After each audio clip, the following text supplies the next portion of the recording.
One of the biggest differences between indigenous people who lived in Appalachian Mountains and early settlers in Appalachia was how they understood movement. When settlers from white cultures moved into the mountains to colonize, they didn't understand the way that indigenous people necessarily lived life. They didn't agree with it. The people who lived here, life followed the seasons, it followed the weather, it followed nature, not property lines. So families moved based on the weather, food availability, and the landscape. People might have moved to higher elevations in the summer. They would have moved to protected valleys in the winter, hunting grounds at certain times of the year, farming in certain areas at certain times. This was strategic survival. Seasonal movement allowed people to avoid harsh winters, flooding, soil exhaustion. It reduced pressure on any one area, and the land had time to recover. When settlers arrived, they brought a different culture, a different idea. Permanent homes, fixed farms, year-round occupation of the same land. To settlers, movement looked like instability. It looked like nobody owned the land.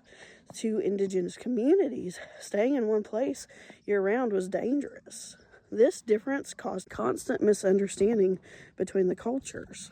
Settlers often described indigenous people as having no fixed home. Even when those communities returned to the same locations every year at the same time, it didn't look permanent to people who were living on European cultural terms. In Appalachia, this mattered a lot. Winter isolates people.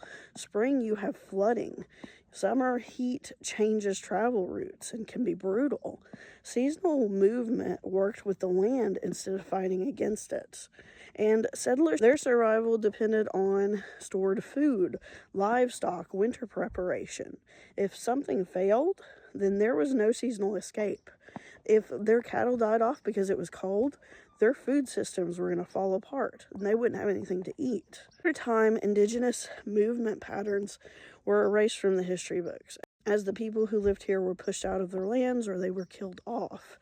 Trails, gaps, settlement locations often follow a lot of the seasonal patterns of these people who existed a long time ago who were erased from the history books.